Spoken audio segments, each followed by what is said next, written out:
Videos देखने के लिए सब्सक्राइब करें जनसत्ता.com, बेल आइकन दबाकर पाएं लेटेस्ट नोटिफिकेशंस।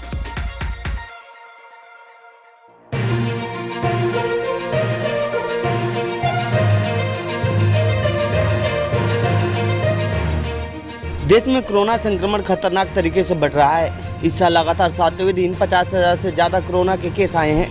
यही नहीं, 16 दिसंबर के बाद पहली बार एक दिन में 350 से ज़्यादा संक्रमितों की मौत हुई है। स्वास्थ्य मंत्रालय की ताज़ा रिपोर्ट के अनुसार पिछले 24 घंटों में 53,480 नए कोरोना केस आए हैं और 354 लोगों की जान चली गई है। हालांकि 41,280 लोग कोरोना से ठीक भी हुए हैं। एक समय ऐसा था जब देश में कोरोना संक्रमण की संख्या घटने लगी थी, लेकिन लोगों के लापरवाही के कारण इस साल 1 फरवरी को 8,635 नए कोरोना केस दर्ज किए गए थे। इसके बाद से ही लगातार संख्या में बढ़ोतरी हो रही है। एक दिन में कोरोना मामलों की ये संख्या इस साल की सबसे कम थी।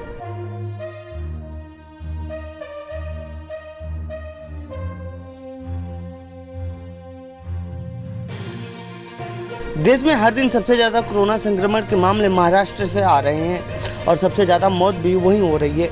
महाराष्ट्र में कल कोरोना वायरस संक्रमण के 27,918 नए मामले सामने आए। राज्य में किसी एक दिन में सर्वाधिक मामले 2 दिन पहले सामने आए थे, जब 40,414 लोगों के संक्रमित होने की पुष्टि हुई थी। वहीं संक्रमण से और 139 मरीजों की मौत होने के साथ ही राज्य में महामारी से मरने वालों की कुल संख्या बढ़कर 54,422 पहुँच गई है। मुंबई में 4,760 नए मामले सामने आए हैं, जबकि और 10 मरीजों की मौत हो गई है।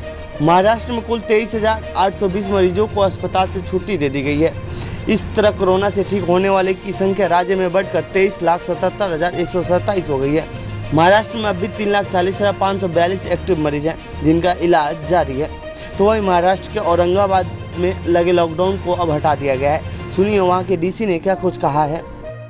हमने जो लॉकडाउन का निर्णय लिया था उसके बारे में दिन भर अनेक लोगों से हमारी चर्चा हो गई। यहाँ पे जो डिस्कशन हो गया, उस डिस्कशन के बारे में गवर्नमेंट को इन्फॉर्मेशन दी। गवर्नमेंट ने हमारे पास से प्रस्ताव मंगाया था।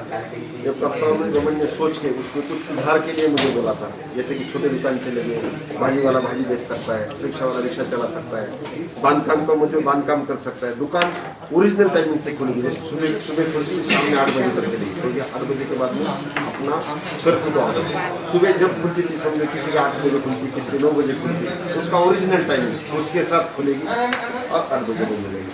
इसलिए छोटे छोटे लोगों का जो विषय आपने रखे थे कि इसका क्या होगा, रिक्शा वाले का क्या होगा, शादी हो सकती क्या नहीं, शादी नहीं हो सकती 50 लोग बोला। लेकिन उसके बाद में गवर्नमेंट ने और सोच के उन्होंने ये बोला कि ये प्रपोजल पे गवर्नमेंट फिर से गौर करेगी, उसको और वेरीफाई करेगी। सर मेरा सवाल बाद में रिवाइज इंस्ट्रक्शन हमको देगी, सुधारित सूचना देगी। तब तक आज रात को जो लॉकडाउन लग रहा था वो नहीं लगेगा। बता दें कि देश में 16 जनवरी को कोरोना का टीका लगाए जाने की अभियान की शुरुआत हुई थी। 30 मार्च तक देश भर में 6,30,54,353 कोरोना डोज दिए जा चुके हैं। बीते दिन 19,40,099 टीके लगे। वैक्सीन की दूसरी खुराक देने का अभियान 13 फरवरी से शुरू हुआ था। 1 अप्रैल से 45 साल से ऊपर से सभी लोगों को टीका लगाया जाएगा। सुनिए इस दौरान डॉक्टर हर्षवर्धन ने क्या कुछ कहा है।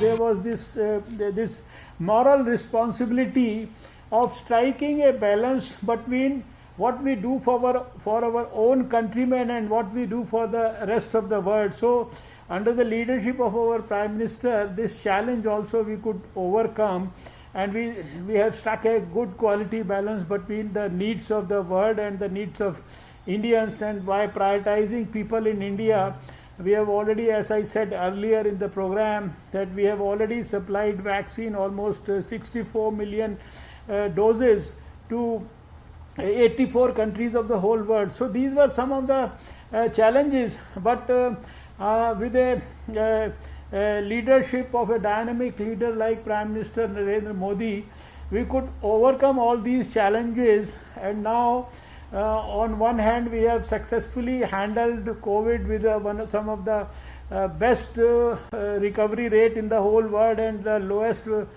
fatality rate of 1.34%, and also in a seamless manner trying to deliver a vaccine to the people of India. तो ये थी कोरोना अपडेट से जुड़ी हमारी रिपोर्ट। आपको कैसी लगी ये रिपोर्ट कमेंट बॉक्स में बताएं। साथ ही इस पूरे मामले पर आप क्या कहना चाहते हैं कमेंट बॉक्स में लिखिए। बाकी देश दुनिया की खबरों के लिए बने रहिए जनसत्ता के साथ। धन्यवाद।